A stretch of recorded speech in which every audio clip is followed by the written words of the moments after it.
हमारी कहानी एक फेमस कंपनी का सीन दिखाते हुए शुरू होती है, जहां हमारे प्रोटोगोनिस्ट स्यूलाई ने 28 साल की एज में एक डिसाइसिव डिसीजन लिया। उसने चूहे की दौड़ छोड़ने और कंट्री की टॉप 100 कंपनीज में से एक से रिजाइन देने का फैसला किया। जैसे ही उसने अपना सामान पैक किया और जाने के लिए तैयार हुआ, वह अपने दोस्तों को देखकर सरप्राइज हुआ, जिन्होंने उसके साथ काम किया था। उसे छोड़ने आए उसके दोस्तों ने उसे बधाई दी और अपने टीम लीडर को ब्राइट फ्यूचर की बेस्ट विशेस दी। कुछ ही मोमेंट्स बाद स्यूलाई ने अपने दोस्तों को फेयरवेल पार्टी देने के लिए एक 5 स्टार होटल में इनवाइट किया। पार्टी के दौरान हरे बाल वाले उसके दोस्तों में से एक ने कहा, मुझे विश्वास नहीं हो रहा है कि आपने वास्तव में रिजाइन दे दिया है। इस पोस्ट तक पहुंचना आसान नहीं था और मिस्टर गाओ आपके बारे में बहुत अच्छा सोचते थे। आपके फ्यूचर की प्रमोशन और वेल्थ की गारंटी थी। स्यूलाई ने बड़ी मुस्कान के साथ उत्तर दिया, मैंने अपने आप से पीस बना ली है। मैं फ्लैट लेना चाहता हूँ, सॉल्टेड फिश बनाना चाहता हूँ, जीवन का आनंद लेना चाहता हूँ और अपनी गर्लफ्रेंड के साथ अधिक समय बिताना चाहता हूँ। मैं अब कंपीट नहीं करना चाहता। नीले बाल वाली एक लड़की ने पूछा कि आप आगे क्या करने जा रहे हैं। स्यूलाई ने जवाब दिया, मैं एक कैफे खोलने, कैट्स के साथ खेलने और कुत्तों को घुमाने की प्लान बना रहा हूँ। यह देखकर कि उसका फ्यूचर कितना सुखद लग रहा था, नीले बाल वाली लड़की एक्साइटेड हो गई और बोली, वाह, ये बहुत बढ़िया है। अब 24 घंटे 7 दिन काम नहीं करना पड़ेगा। आप अपने खुद के बॉस और टीम लीडर होंगे। मैं इस तरह से जॉब छोड़ने के लिए आपसे बहुत जेलस हूँ। अनफॉर्चुनेटली मेरे पास एक कार लोन में मॉर्गेज है। अगर मैं काम नहीं करता हूँ तो मैं अपने कार लोन का पेमेंट नहीं कर पाऊंगा। स्यूलाई के एक अन्य फ्रेंड्स ने कहा, जब आपका कैफे सफल हो जाएगा तो मैं कस्टमर्स को वहां कॉफी पीने के लिए लाऊंगा। आपको हमें छूट देनी होगी। स्यूलाई ने उन्हें अश्योरेंस दिया कि चिंता न करें, मैं सभी को दावत दूंगा। हर कोई अपनी सीटों से खड़ा हो गया, अपने वाइन ग्लास उठाए और टोस्ट करते हुए कहा, अगर हम अमीर हो गए तो एक दूसरे को नहीं भूलेंगे। कुछ समय बाद जब स्यूलाई ने अपना कैफे खोला तो यह अपनी यूनिक डेकोरेशन के साथ एक पॉपुलर लोकल प्लेसेस बन गया, जो इन्यूमरेबल विजिटर्स को अट्रैक्ट करता था।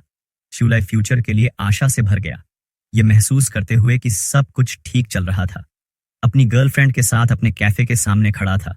उसने कहा, गीफन, क्या तुम्हें पता है कि पिछले महीने हमारे कैफे का नेट प्रॉफिट 1 लाख युआन था। उन्होंने अपनी गर्लफ्रेंड गाइफन को एश्योरेंस दिया कि इस दर पर हम सिर्फ 1 और साल में अपना इनिशियल इन्वेस्टमेंट वापस पा लेंगे। गाइफन स्यूलाई की एम्बिशन से चकित होकर कहा, डार्लिंग, तुम अमेजिंग हो। स्यूलाई ने सोचा कि रिजाइन देना और 1 मिलियन युएन से अधिक इन्वेस्टमेंट के साथ एक ट्रेंडी कैफे स्टार्ट करने के लिए सब कुछ रिस्क में डालना उनके जीवन का सबसे अच्छा फैसला था। लेकिन फिर एक दिन बुलडोजर उनके कैफे को डिस्ट्रॉय करने के लिए आ गए। उसने कहा कि वे रुके जाएं और पूछा कि आप क्या कर रहे हैं। बिल्डिंग मैनेजर ने जवाब दिया कि यह लैंड हमारे लीडिंग ग्रुप द्वारा रिक्विजिशन है। सभी इरेलेवेंट पर्सनल छोड़ दिया है। स्यूलाई हैरान हो गया और उनसे कहा कि उसने डिमोलिशन के बारे में कुछ नहीं सुना था और डिमांड की कि वे इसके साथ आगे नहीं बढ़ सकते। बिल्डिंग मैनेजर वांग ने स्यूलाई से कहा, आपको अपने लैंडलॉर्ड से इस बारे में पूछना चाहिए, मैं बस अपना काम कर रहा हूं। दूसरे आदमी ने ब्रदर वांग से पूछा कि क्या हो रहा है, यह आदमी कौन है। स्यूलाई ने तोड़फोड़ पर रोक लगाने पर जोर दिया, पहले मुझे सिचुएशन क्लियर करने दें। उस आदमी ने उसे जल्दी करने का आग्रह किया, कहा कि हमारे प्रोजेक्ट मैनेजर के पास इस एरिया के लिए 3 दिन का स्केड्यूल है। शॉक में स्यूलाई ने अपने लैंडलॉर्ड को फोन किया, यह सोचकर कि लैंडलॉर्ड को यह समझाने की आवश्यकता है कि मुझे आज क्यों बताया गया कि जिस प्रॉपर्टी को मैंने रेंट पर लिया है और रेनोवेट किया है उसे डिमोलिश्ड किया जा रहा है। ब्रदर वांग ने स्यूलाई को देखा। आश्चर्य हुआ कि इस आदमी ने इस जगह को रेंट पर लिया है। क्या वह नहीं जानता कि इसे बहुत पहले डिमोलिश्ड करने की प्लान बनाई गई थी। दूसरे वर्कर ने कमेंट की कि यह वास्तव में अनलकी है। लैंडलॉर्ड ने स्यूलाई से पूछा, क्या मैंने आपको इसके बारे में नहीं बताया। फिर उसने माफी मांगी और कहा कि मैं शायद भूल गया था क्योंकि मैं पहले से ही बिजी था। अब यही सिचुएशन है। उसने स्यूलाई को एडवाइस दी कि वह अपना सामान ले जाने के लिए एक मूविंग कंपनी को काम पर रखे। स्यूलाई ने गुस्से में पूछा कि मैंने रेनोवेशन और मार्केटिंग पर जो पैसे खर्च किए हैं उनका क्या होगा। लैंडलॉर्ड मुस्कुराया और जवाब दिया कि यह डिमोलिशन है, हम कुछ नहीं कर सकते। हमें सिटी की डेवलपमेंट प्लान्स का पालन करना होगा। इसके अलावा क्या डिमोलिशन सिटी की बेहतरी के लिए नहीं है। स्यूलाई परेशान होते हुए कहा कि मुझे जगह रेंट पर देने से पहले डिमोलिशन के बारे में मुझे इन्फॉर्म करना आपका ऑब्लिगेशन था। अब आपको मुझे हुए लॉस की भरपाई करने की जरूरत है या यह कॉन्ट्रैक्ट के वायोलेशन के रूप में गिना जाएगा। लैंड ओनर हंसे और कहा कि कॉम्पेंसेशन, मैंने ये नहीं कहा कि मैं आपके चलने के खर्च को कैरी नहीं करूंगा। बाद में ब्रदर वांग ने सिचुएशन को देखते हुए कहा कि ये लड़का यंग और इनएक्सपीरियंस लगता है। आजकल बिजनेस शुरू करना आप सिर्फ पैसा बनाने के बारे में नहीं सोच सकते, आपको सभी जोखिमों पर विचार करना होगा। एक अन्य पर्सन ने कंसेंट एक्सप्रेस की कि कैश फ्लो अभी भी सबसे इंपॉर्टेंट है। गुस्से में सियुलाई ने लैंडलॉर्ड पर आरोप लगाया कि आपने इंटेंशनली जानकारी छिपाई है। क्या यह एक स्कैम नहीं है? यह सुनकर लैंडलॉर्ड ने जवाब दिया, क्या आप समझते हैं कि फोर्स मेजर के तहत अगर आप चाहें तो मुझ पर मुकदमा कर दें? यहाँ एक एडवाइस है, लोअर को काम पर रखने में कभी कंजूसी न करें। क्या आपके पास पैसा है? जब आपने जगह रेंट पर ली थी तब मैंने आपको पहले ही बड़ी डिस्काउंट दी थी। इसके अलावा जब हमने उस मॉर्निंग कॉन्ट्रैक्ट पर सिग्नेचर किए थे, मैं वास्तव में डिमोलिशन के बारे में नहीं जानता था। मुझे आफ्टरनून में पता चला और फिर मैं बिजी हो गया और भूल गया क्या आपने पिछले कुछ महीनों में बहुत पैसा नहीं कमाया है। और लैंडलॉर्ड ने हंसते हुए कहा कि मैं आपको कॉम्पेंसेशन के रूप में एक्सेसिव 10,000 युआन दूंगा। ये मेरा सबसे अच्छा ऑफर है। ये सुनकर सियुलाई डिसअपॉइंट हो गया और उसने लैंडलॉर्ड को बात करते हुए सुना कि लैंडलॉर्ड ने अपने फैमिली से एंटार्कटिक टूर के लिए प्रति व्यक्ति 170,000 युआन खर्च करने के बारे में बात कर रहे हैं। फिर भी वह कॉम्पेंसेशन के रूप में केवल 10,000 युआन की ऑफर कर रहा था। लैंडलॉर्ड ने सियुलाई से कहा कि मेरे पास अभी करने के लिए जरूरी मामले हैं और हम इस बारे में बाद में बात करेंगे, और फिर फोन रख दिया। सियुलाई गुस्सा कि अब क्या करना है, कंस्ट्रक्शन वर्कर्स को अपना काम शुरू करते हुए देख रहा था। उसने गुस्से में कहा कि क्या आपको लगता है कि मैं आपको इस तरह से मुझे परेशान करने दूंगा? ये मेरी आशा है, मेरा फ्यूचर जिसमें मैंने सब कुछ डाल दिया है, मैं इसे अपने हाथों से सेफ रखूंगा। उसके बाद वह घर गया और अपने परिचित लोगों को मदद की उम्मीद में फोन किया। हालांकि सभी ने या तो उसकी कॉल को इग्नोर कर दिया या बहाने बनाए। फिर वह निराश होकर सियुलाई ने बिल्कुल हेल्पलेस महसूस किया। फिर सियुलाई ने लैंडलॉर्ड को एक मैसेज भेजा कि कम से कम पिछले 3 साल का किराया वापस कर दे। हालांकि लैंडलॉर्ड ने उसे ब्लॉक कर दिया। इस पर वह बहुत उदास और दुखी था और तभी उसने अपनी गर्लफ्रेंड गाइफन को अपना नाम पुकारते हुए सुना।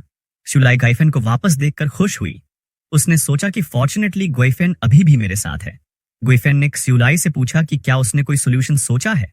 सियुलाई ने उसे कॉन्फिडेंट करने की कोशिश की और कहा कि ज्यादा चिंता मत करो, हम फिर से शुरू कर सकते हैं।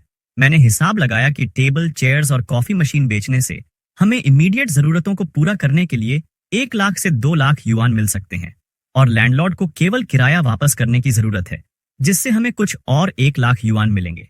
हम अपनी पिछली प्रेस्टीज का यूज करते हुए जगह चुनने में अधिक अलर्ट रहेंगे। हम एक कम्युनिटी स्टोर खोल सकते हैं, इससे जीविकोपार्जन में कोई प्रॉब्लम नहीं होगी। गिफेन ने फिर कहा कि जाओ लाइट के बारे में बात करनी है। सियुलाई उसने पूछा कि क्या वह तुम्हें फिर से परेशान कर रहा है। गिफेन को गुस्से का एहसास करते हुए अपना सिर हिलाया और जवाब दिया, नहीं, मैं हमारे बारे में बात करना चाहता था। मुझे लगता है कि हमें ब्रेकअप कर लेना चाहिए। सियुलाई यह सुनकर हैरान रह गया। जिस लड़की को वह पसंद करता था, जिसके लिए उसने सब कुछ किया था, वह उससे सोड़ रही थी। अब उसके पास पैसे नहीं थे। उसने गिफेन के हाथ पकड़ लिए और उससे पूछा, तुम्हें विश्वास क्यों नहीं होता कि मैं इस बाधा को पार कर सकता हूँ? मुझे बस कुछ और समय दो और मैं इस इश्यू को सॉल्व कर दूंगा। मैंने अपनी पिछली वर्क प्रॉब्लम्स को अच्छी तरह से हल कर लिया है और यहाँ तक कि ऊंची चढ़ाई भी की है। गिफेन इमोशनल होकर सियुलाई के करीब गया और कहा, मैं वास्तव में तुम्हारी मदद करना चाहता हूँ। जाओ लाइट बहुत जेनरस है। मैं अभी तक उसके साथ रहने के लिए अग्री नहीं हुई, लेकिन उसने मुझे पहले ही tens of thousands of yuan का एक प्लैटिनम बैग दिया है। उसने उसे वह शानदार बैग दिखाया जो जाओ लाइट ने उसे दिया था और कहा कि वह वास्तव में जेनरस है। हैरान सियुलाई ने गिफेन से पूछा, तुम मेरे साथ रहते हुए उसका गिफ्ट कैसे एक्सेप्ट कर सकती हो? गिफेन ने सीधे जवाब नहीं दिया, लेकिन खुद से सोचा कि ओल्ड मैन जाओ लाइट मुझे बहुत ज्यादा दिया। कम काम, ज्यादा पैसा, कौन ऐसे टेम्पटेशन को रेजिस्ट कर सकता है? लेकिन अभी भी थोड़ी रिलक्टेंस है। सियुलाई केपेबल, हैंडसम, स्ट्रॉन्ग, जेंटल और थॉटफुल है। फिर उसने कहा कि जाओ लाइट वह बूढ़ा हो गया है और ऐसा लगता है कि वह कई और वर्षों तक जीवित नहीं रहेगा। मैं उसके साथ चीजें स्टेबलाइज होने के बाद उसके साथ रहने के लिए अग्री हो जाऊंगी। मैं सीक्रेटली तुम्हारी मदद कर सकती हूँ।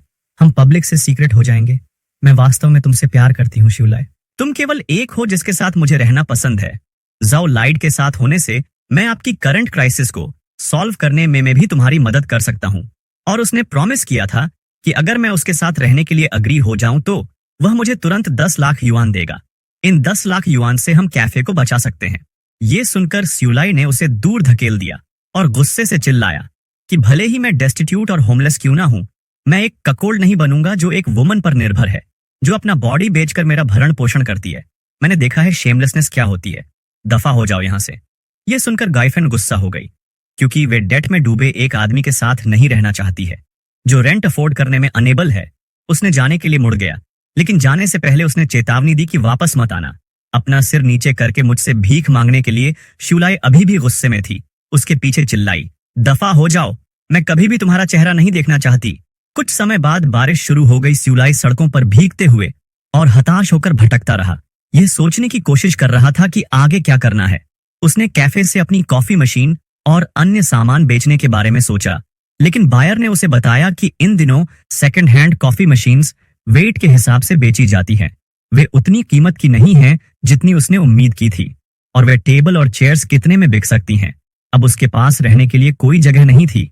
जिस घर को वह रेंट पर ले रहा था वह अब उसके लिए अवेलेबल नहीं था, क्योंकि डेट रिकवरी करने वाले लोग हर दिन ट्रबल खड़ी कर रहे थे। उन्होंने दरवाजे पर इतनी बार लाल रंग छिड़क दिया था कि लैंडलॉर्ड ने उसे हर दिन बाहर निकाल दिया। डेट रिकवरी करने वाले लोग यह जानना चाहते थे कि वह पैसे कब वापस करेगा। उसे लगातार थ्रेट देने के लिए आ रहे थे। डेस्परेट और डिसअपॉइंटेड, जुलाई को पता नहीं था कि क्या करना है। वह उस प्लेस पर लौट आया जहां उसका कैफे खड़ा था, जो अब डिमोलिश्ड हो चुका था, और उसने सोचा कि मैंने क्लियरली सबसे कठिन कदम को पार कर लिया है। अवसर का लाभ उठाया और अपने बिजनेस में सफल हुआ। मैं ऐसी लो प्रोबेबिलिटी वाली इवेंट का फेस क्यों कर रहा हूँ? मैं ऐसे डेड एंड में क्यों हूँ? उसने आसमान की ओर देखा और गॉड से पूछा, क्या आप मेरे साथ खेल रहे हैं? अगर आप खेलना चाहते हैं तो मुझे मौत के घाट उतार दें। कंस्ट्रक्शन साइट के बीच में बैठे हुए उसने एक सिगरेट निकाली और खुद से कहा, मैं इन कठिनाइयों को पार कर लूंगा। लेकिन ऐसा लगता था कि भाग्य के पास कुछ और ही प्लान थी।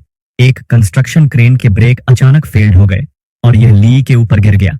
28 साल की एज में सियुलाई की क्रेन से कुचलने से और बहुत अधिक खून बहने से डेथ हो गई। लेकिन डेथ के बाद भी वह अपने भाग्य को एक्सेप्ट नहीं कर सका। उसने खुद को अपने शरीर को देखते हुए पाया, क्योंकि पुलिस और एम्बुलेंस सीन ऑफ इंसिडेंट की देखभाल करने के लिए पहुंचे। उसने सोचा कि अच्छे लोगों को अच्छे पुरस्कार मिलते हैं। यह सिर्फ एक माइथ है। अंत में मेरे जैसे लोग ही सफर करते हैं। लेकिन फिर कुछ अजीब हुआ। उसने देखा कि जहां उसका कैफे खड़ा था वहां से एक गोल्डन लाइट निकल रहा है।